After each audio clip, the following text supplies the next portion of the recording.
Good evening friends. और अभी हम लोग निकल गए हैं मॉल के लिए। दीदी को सूट लेने हैं। एक दो दिन में दीदी निकल जाएंगी। गीता की जो दीदी हैं तो उत्तराखंड चली जाएंगी, तो उनको अपने लिए और अपनी फ्रेंड के लिए सूट लेना था, तो इसीलिए जाना ज़रूरी था।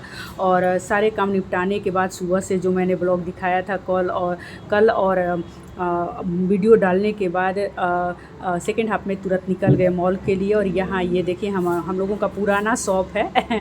आंटी जो रहती हैं अभी वो बीमार चल रही हैं, वो ओनर हैं इस शॉप की, तो लड़कियां पहचानती हैं, वही लोग दिखा रही थी। शुरू में तो लगा कि दीदी को सूट अच्छा नहीं मिल पाएगा, क्योंकि उन्होंने कहा कि इनके साइज़ का शायद ही आज अच्छा मिल पाए, लेकिन उनका लक अच्छा था कि जो भी वो ली, बहुत ज़्यादा नहीं ली, 3-4 ली, और लेकिन तीनों चारों बहुत सुंदर मिल गया, मतलब एक नज़र में भाने वाला।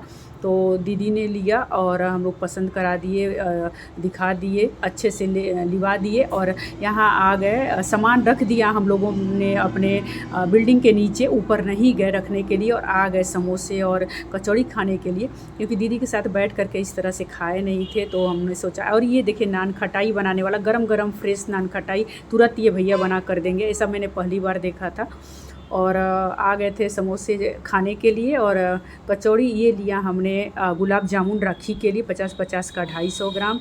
सभी ने लिए काजू कतली, चॉकलेट्स, जिसको जो लेना था वो लिए। और ये दीदी ने चॉकलेट खिलाए। आज हड़बड़ में वॉइस ओवर कर रहे हैं, क्योंकि जल्दी जल्दी निपटाना लग रहा है, वो ब्लॉग भी बहुत छोटा सा है, जल्दी से निपटाएं। और ये देखिए सामान हम लोग नीचे रख करके चले गए थे, ऊपर नहीं गए थे कि फिर ऊपर जाना फिर नीचे आना, क्योंकि नीचे के मार्केट में भी कुछ काम था। और चावल वगैरह सब ने लिए थे, ग्रोसरी का भी कुछ सामान था और सबके सामान थे, तो यहाँ से कुछ होता नहीं है नीचे रख देने से। सभी अच्छे हैं और देख रेख करते हैं। अभी आ गए हैं सभी मेरे यहाँ। दीदी कभी मेरे यहाँ आई नहीं थी, तो मैंने कहा कि चलिए मेरे यहाँ पहले 2-4 मिनट बैठिए। तो ये सूट का फ़ोटो ले रही थी, जो उनकी फ्रेंड के लिए था, वो फ़ोटो खींच के भेजेंगी, तो इसीलिए वो मोना उनको हेल्प कर रही थी। और मैंने सबसे पहले पानी सोचा कि पिलाते हैं, क्योंकि खाकर अभी आए हैं, कोई कुछ खाएगा नहीं, तो मैंने सोचा कि क्या दें। फिर ध्यान आया कि गुलाब जामुन जो है वो एक एक देते हैं, क्योंकि दीदी पहली बार आई थी, तो मीठा तो बनता है। तो वो लोग मना कर रहे थे कि जगह नहीं है पेट में, लेकिन फिर भी मैंने एक एक गुलाब जामुन दिया। तो दोनों खाए, पानी पिए। और गुलाब जामुन यहाँ गरम गरम बहुत अच्छा, और साइज़ भी ऐसा होता है कि बहुत ज़्यादा भी नहीं हो पाता है, बड़ा नहीं होता है, छोटा होता है। और ये दोनों चले गए, लेकिन वापस फिर दीदी को आना पड़ा, क्योंकि उन दोनों का गुलाब जामुन यहीं पे छूट गया था।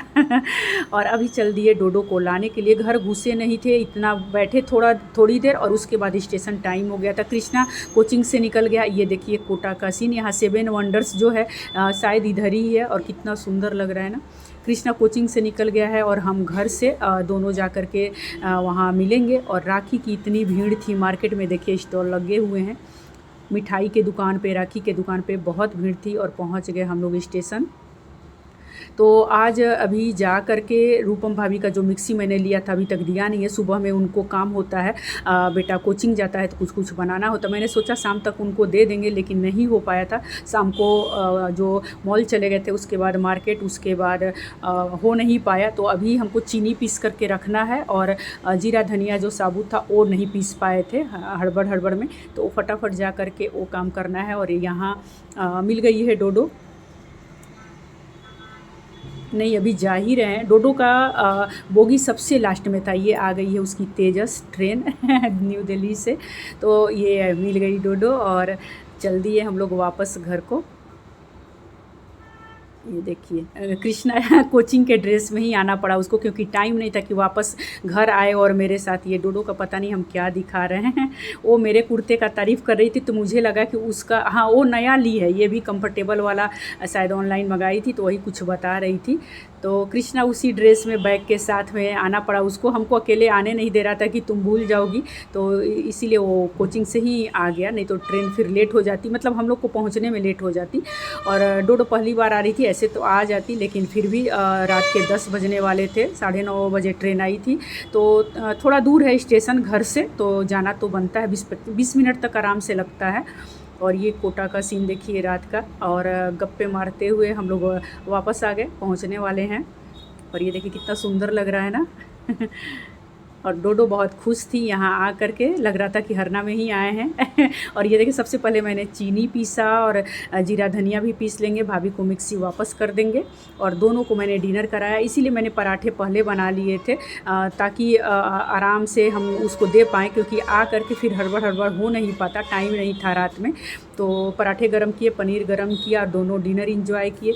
तो चलिए इस ब्लॉग का करते हैं यहीं पे एंड। अगर आपको मेरा ब्लॉग कहीं से भी अच्छा लगता है, मेरी मेहनत सही लगती है, तो मेरे ब्लॉग को लाइक कीजिए, चैनल को सब्सक्राइब कीजिए। Thank you, thanks for watching. और आगे देखिए डोडो फ्रेश हो गई है, वो अपना नाइट का जो रूटीन है वो कर रही है। कृष्णा थक चुका है, तो आज तो उसका स्टेशन जाने में ही टाइम बीत गया है, इसलिए उसकी नो पढ़ाई, और दोनों एंजॉय करेंगे डिनर। तो चलिए इस ब्लॉग का यहीं पे एंड करते हैं फिर से एक बार। Thank you.